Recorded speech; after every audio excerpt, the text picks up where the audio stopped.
Good evening everyone.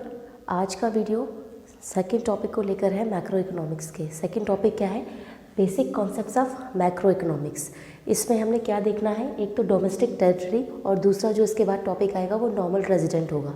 तो domestic territory क्या होता है इसको हम यहाँ देख लेते हैं।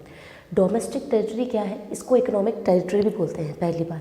दूसरी चीज़, ये जोग्राफिकल और पॉलिटिकल बाउंड्री के अंदर आता है। जोग्राफिकल से मतलब है कि इंडिया का जितना जोग्राफिकल एरिया है ना, मतलब मैप जो है उसके अकॉर्डिंग जोग्राफिकल और पॉलिटिकल बाउंड्री मतलब कि जो भी हमारे पॉलिटिकली काम होते हैं, जैसे एम्बेसीज बाहर होना, बाहर जो भी है उसके कॉन्स्टिट्यूशन वगैरह उसके अकॉर्डिंग चलते हैं, रूल्स रेगुलेशंस उस हिसाब से चलेंगे। तो जोग्राफिकल और पॉलिटिकल दोनों बाउंड्री को हम इसमें इंक्लूड करते हैं। Ships and aircrafts operated by the resident of the country between 2 और मोर कंट्रीज़। जैसे जो हमारी शिप्स हैं और एयरक्राफ्ट हैं, जो एयरवेज हमारे चलते हैं, वो 2 कंट्री के बीच में और 2 से ज़्यादा कंट्री के बीच में। जैसे मैं आपको एक एग्जांपल से समझाती हूँ कि इंडिया का जो एयरलाइन है, ठीक है, इंडिया एयरलाइंस जो है वो इंडिया और जापान के बीच में चलता है, मान लीजिए, ठीक है। तो ये कौन सी टेरिटरी में आएगा? इंडिया के टेरिटरी में आएगा।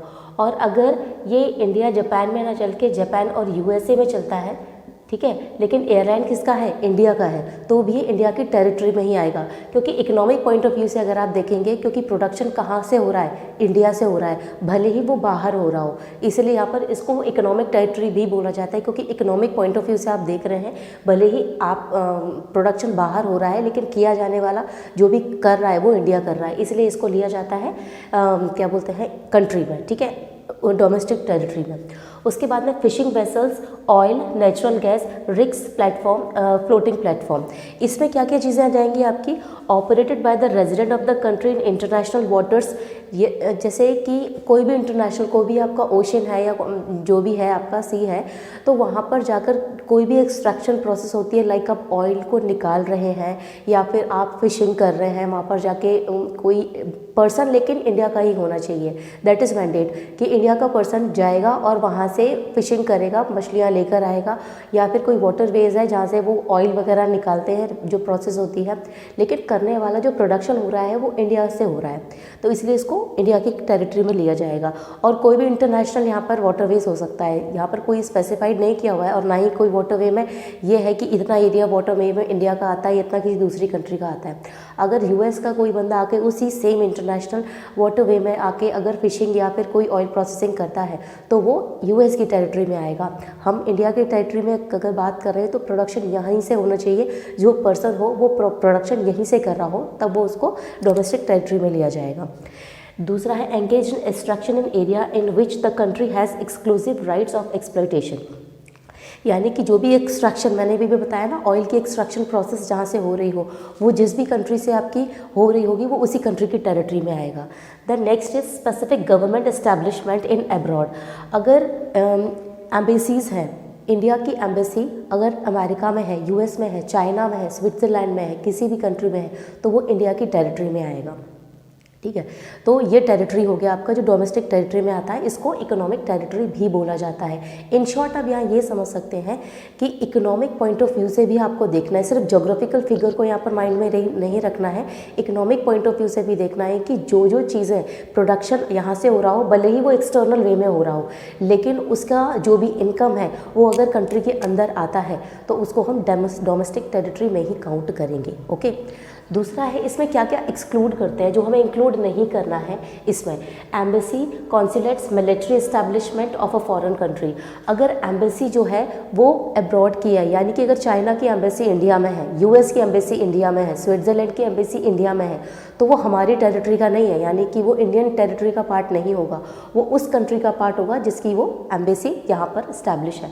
उसी तरीके से जो कॉन्सुलेट्स होते हैं, मिलिट्री एस्टैब्लिशमेंट होते हैं, मिलिट्री फोर्सेस हैं, अलग अलग जगह पर काम करते हैं, तो अगर हमारी कंट्री का मिलिट्री फोर्स वहाँ पर है तो वो, क्योंकि वहाँ का स्टाफ हमारा होगा, तो वो हमारी टेरिटरी में आएगा। लेकिन अगर इंडिया की टेरिटरी में यूएस का कोई मिलिट्री सोर्स आ रहा है, क्योंकि वहाँ का स्टाफ उसका है, तो वो यूएस की टेरिटरी में जाएगा, ना कि इंडिया की टेरिटरी में आएगा। इंटरनेशनल ऑर्गेनाइजेशन जैसे UN, WHO, ये जो ऑर्गेनाइजेशन है इसके ऑफिसेस भले ही इंडिया में हों, लेकिन उसका ये डोमेस्टिक टेरिटरी का पार्ट नहीं होगा, ठीक है। Located with in the geographical boundaries of a country, भले वो हमारी जोग्राफिकल यानी जो हमारा मैप है ना इंडिया का, अगर हम देखें तो, ठीक है, इस मैप के अंदर भले ही WHO का कोई ऑफिस है, लेकिन वो इंडियन टेरिटरी का पार्ट नहीं है। क्लियर। अब नेक्स्ट हमारा क्या है, normal resident. Normal residents, normal resident में क्या होता है, the person who ordinarily reside in our country where they live and whose economic interest lies in the country, यानी कि वो उस देश में रहता हो और साथ ही साथ में उसमें इकोनॉमिक इंटरेस्ट से यहाँ पर क्या मतलब है कि वो स्पेंडिंग, अर्निंग और एक्यूमुलेशन, इकोनॉमिक इंटरेस्ट मतलब स्पेंडिंग, अर्निंग और एक्यूमुलेशन उसी देश में करता हो, उसी देश में उसकी अर्निंग हो, उसी देश में उसका खर्चा करता हो और एक्यूमुलेट भी वहाँ से करता हो, ठीक है। मे और may not be the citizen of the country, वो उस देश का नागरिक हो भी सकता है और नहीं भी। अगर कोई बाहर से आकर 1 साल से ज़्यादा रुककर वहीं पर काम कर रहा है किसी देश में, लाइक चाइना से कोई बंदा इंडिया में आता है और उसको 1 साल से ज़्यादा यहाँ पर हो जाता है काम करते हुए, तो वो नॉर्मल रेजिडेंट में काउंट होगा, ठीक है, लेकिन वो सिटीज़न नहीं है। Normal resident nations as well as foreign nations, normal resident मतलब जो सिटीज़न है वहाँ पे रह रहा है, काम कर रहा है, और फॉरेन नेशंस मतलब जैसे मैं चाइना का जो एग्जांपल दिया, इंडिया में आकर जो काम कर रहा है लेकिन 1 साल से ज़्यादा उसका हो गया वो यहाँ पर काम करते करते। They produce goods and services by selling their factor services, वो गुड्स और सर्विसेज का प्रोडक्शन करते हैं फैक्टर सर्विसेज को यूज़ करते हुए, उनको यूटिलाइज करते हुए। Production unit located with in, जो भी देश के अंदर है, यानी कि उसका सेलिंग परचेजिंग जो होता है वो टेरिटरी के अंदर भी होगा और टेरिटरी के बाहर भी, यानी कि जो भी गुड्स और सर्विसेज प्रोड्यूस करे हैं उसने, वो देश के बाहर भी उसको क्या कर सकता है, बेच सकता है, जिसे हम एक्सपोर्ट कहते हैं, खरीद सकता है, जिसे हम इम्पोर्ट कहते हैं। तो ये आपका नॉर्मल रेजिडेंट और डोमेस्टिक टेरिटरी का पार्ट कंप्लीट हो जाता है। Thank you so much.